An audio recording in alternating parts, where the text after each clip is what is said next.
Well, good morning. It's Sunday morning here at Surface Paradise, the first round of the IndyCar 94 World Championship, and stay with us. I think it's going to be a crackerjack of a race.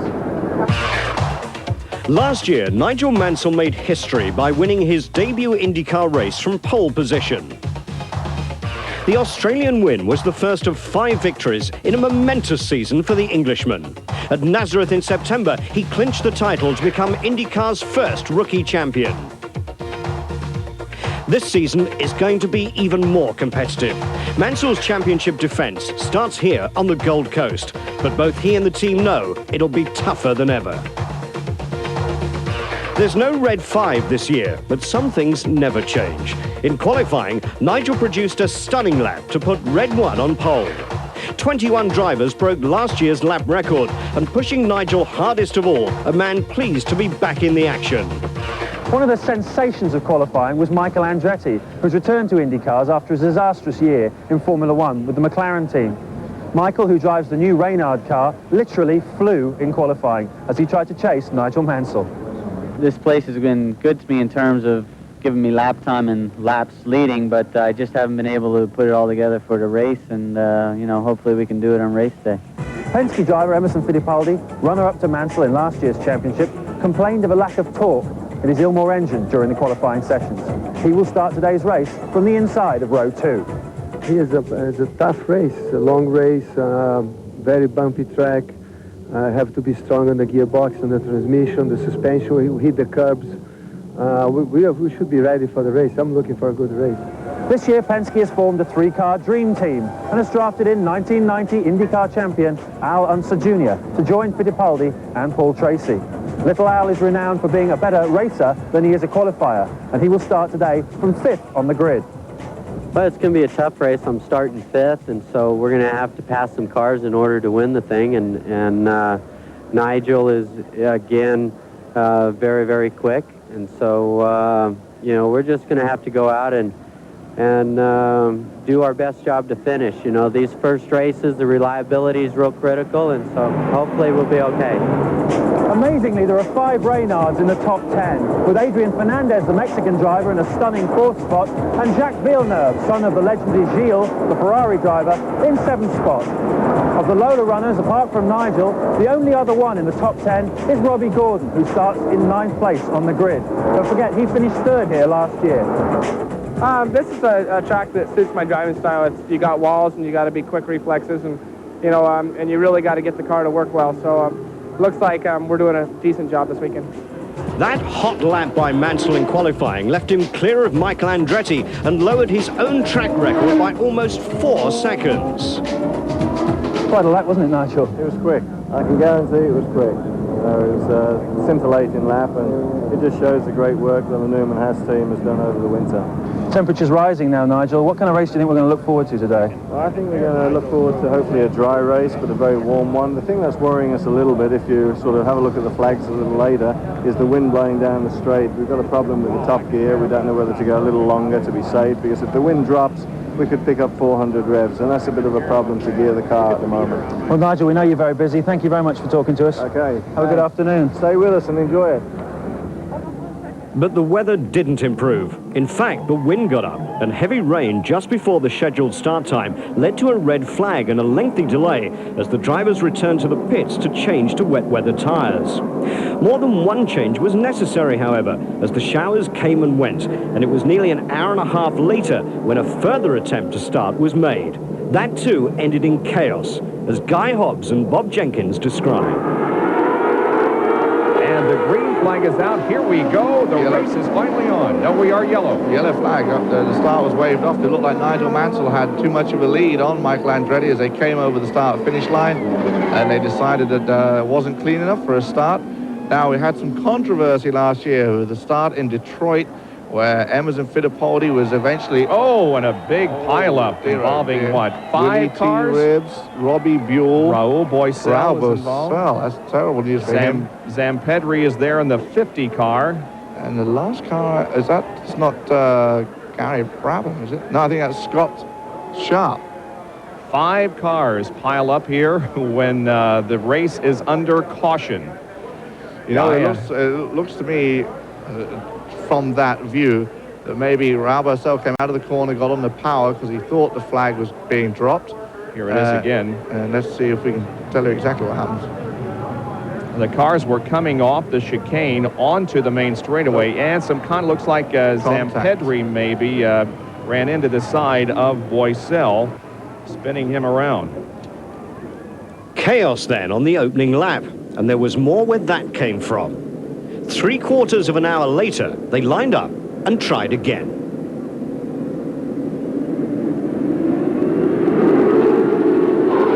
Green is out, and we are finally underway.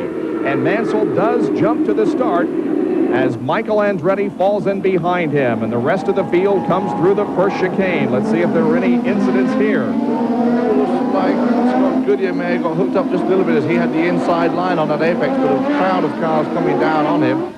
Fernandez already being held out. Oh, yes, we do. And guess what? We have the same cars as before. We have Raul Boesel.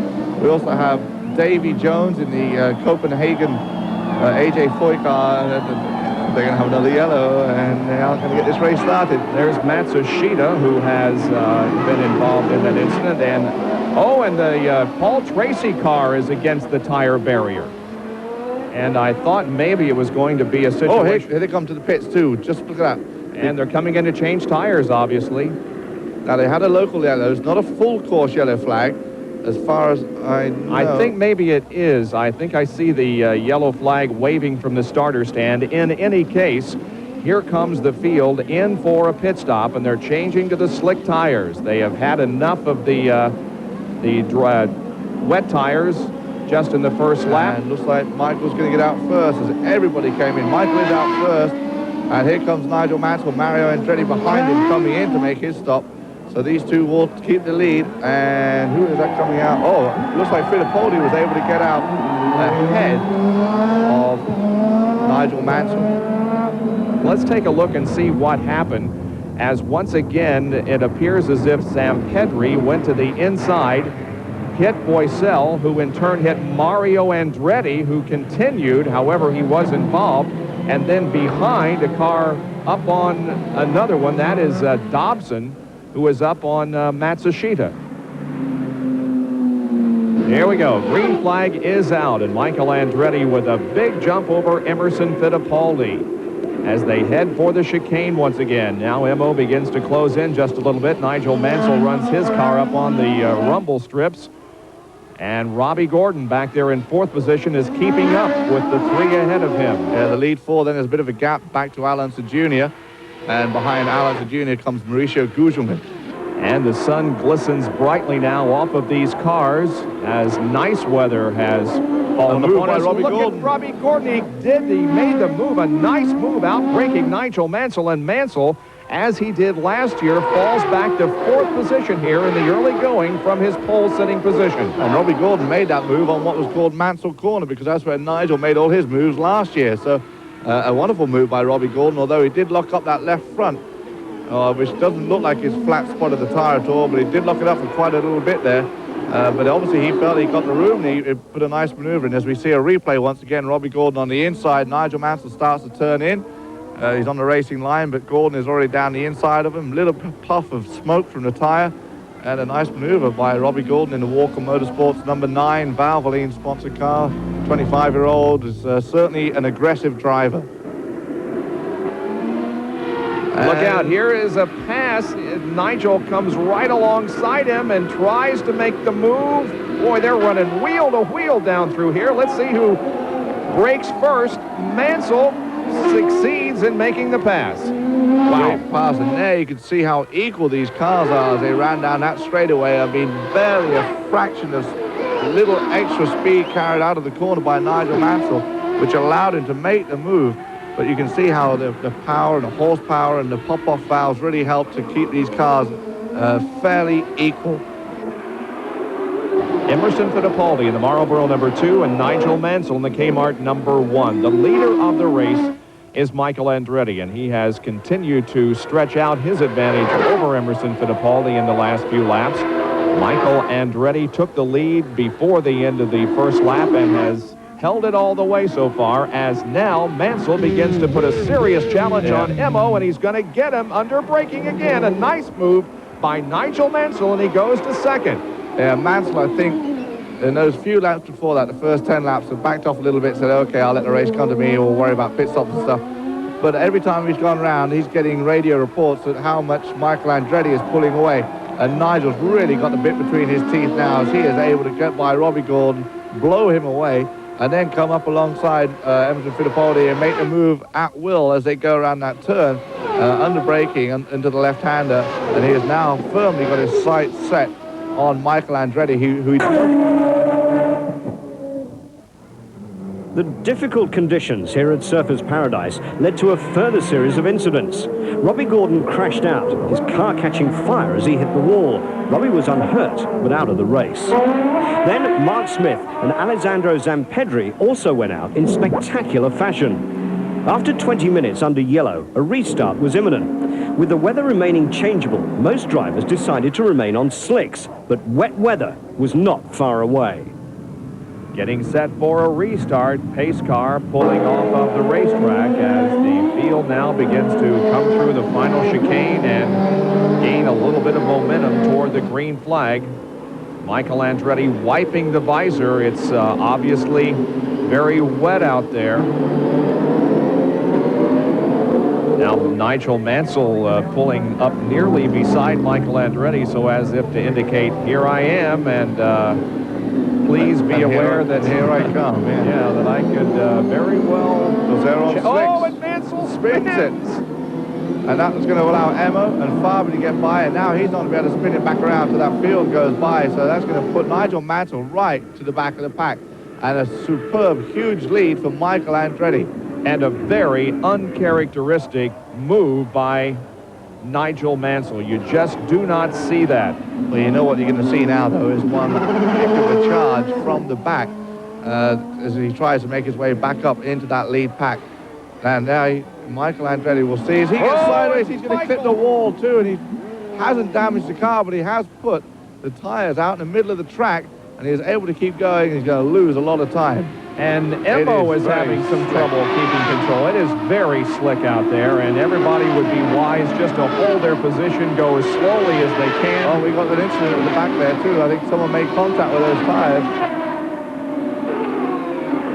Here's what happened. Coming off the final corner onto the straightaway to take the green flag, Mansell just on the power too hard and sliding the car sideways. You see him turn into it and try and correct it.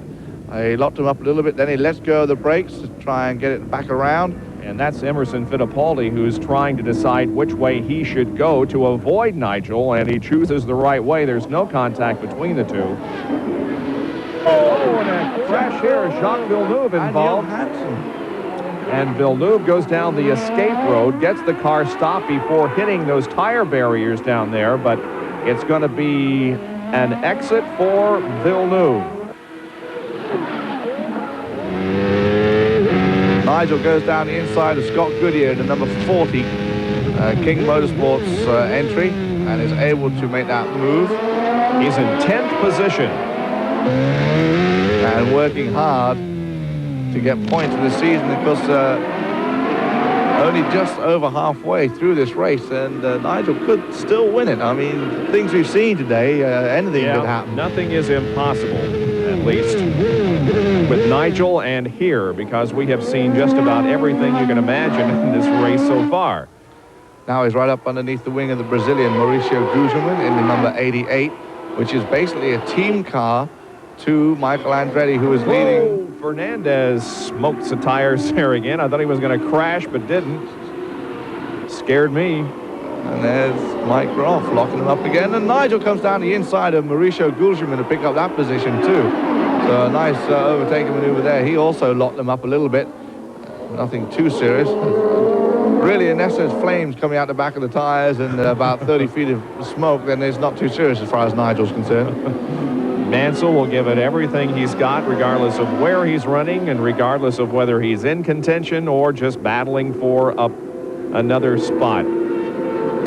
Looks like he's going to be able to out-drag Mike Groff down on this long run and get him, too, under a braking maneuver. But and Groff gets together with Fabi. Now Nigel runs, just gently taps the back of Fabi.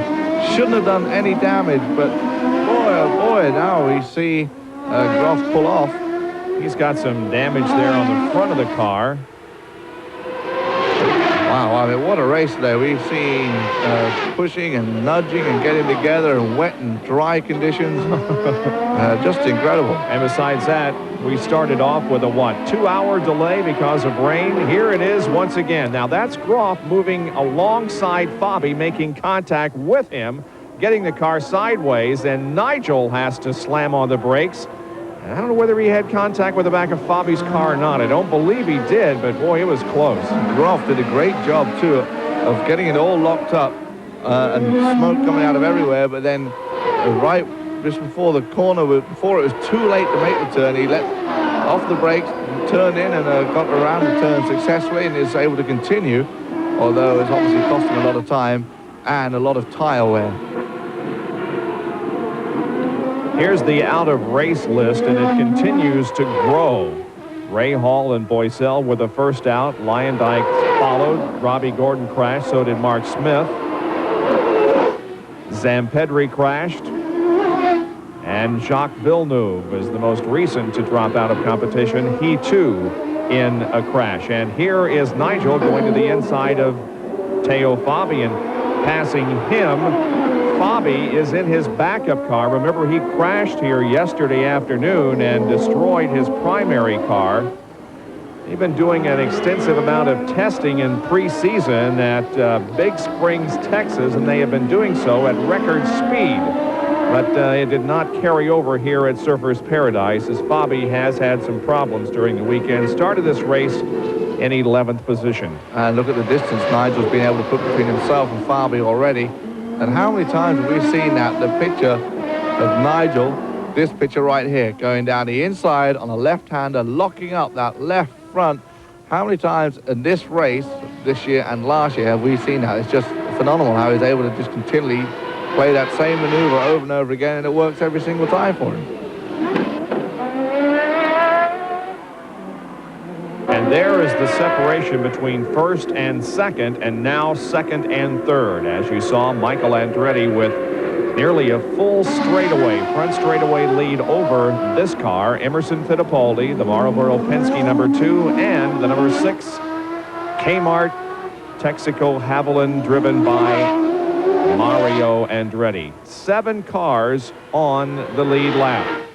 So Nigel is a lap down, and he's going to have a very difficult time gaining that lap back. Yeah, I don't think he'll gain a lap back, but he can gain some positions, and of course, you still get points even if you finish a lap down. You still get the same amount of the points you would have done if you weren't a lap down.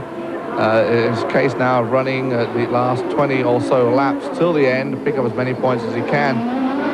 This camera with the light that's letting in, it really doesn't let you know, but it is getting dark there. There's serious running into some serious shadows on some parts of the track, and visibility is getting to a minimum at this point with the oil and everything else on the visor. They've used all their rip-offs because of the rain earlier, and visibility is really getting to be a tough problem, I should imagine. Michael Andretti making his return to the IndyCar Series in fine form. He started on the outside of row 1. He's been quick in practice, quick in testing, quick in qualifying, and now quick in the race. Nigel Mansell makes his pit stop as 5th place driver. Stefan Johansson also makes his pit stop, changing for tires and taking on a whole load of fuel. And they should get that done in about 15 seconds as 6 men go over the wall, and then they'll have a last dash now to the finish with about 20 odd laps remaining. And this should be the final pit stop of the day. They should be able to go the rest of the way on the fuel and the tires. And still, Nigel is lighting him up as he goes into the chicanes. Now, Michael Andretti comes on to pit road. The leader of the race gives up his top spot to come in for what should be his final pit stop of the afternoon, bringing the car to a stop here, and the pit crew going to work. After the final series of pit stops, the leading positions remained unchanged. Michael Andretti staying ahead of Fittipaldi and ahead of his dad, Mario. With the light fading fast, the race was reduced by 10 laps to 55. The Brazilian needed to act fast if he was to catch the leader. The interval has shrunk considerably between first and second, and Emerson Fittipaldi is not out of this race by any means. I tell you what, Emmo is also wearing the clear visor. And I believe Michael has got the dark visor, and as much as they're not that much difference between the two of them, it could be enough to make Michael's vision very hard. That's a good view of how dark it really is.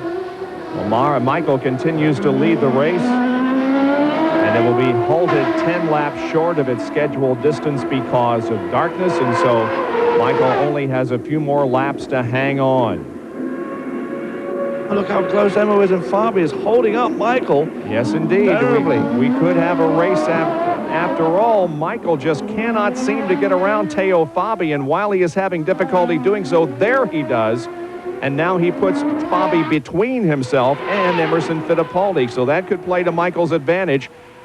Emo getting the car sideways coming off the corner, and we are in the final lap of the race. Now, see, at this point, Fabi should move over and just let these guys have a race for the finish, and really let them have a good go and put on a good show for the crowd that's waited patiently for 4 hours to have this event. Move over and let them have a good battle for the last 2.79 miles. It really could be a great finish. Just to finish that point I was making before, I'm sure some of the drivers radioed in to the crew chiefs and said, hey, we can't see out here. Speak to the officials and see if you can get this thing shortened. Emo would love about another 2 laps. Michael definitely wants it to end right now. A good battle to the finish here between Michael Andretti and Emerson Fittipaldi. Can Michael hang on? It certainly would be a great return to the series for him and a great debut for the Reynard. Adrian Reynard would be ecstatic. As I said earlier, they've won in every form of motorsports they've been in before, and they're out to win the 1994 PPG World Series. Getting awfully close. He's going to get a checkered flag this time round. Not there it close is. enough. Yep. Michael Andretti wins the Australian Grand Prix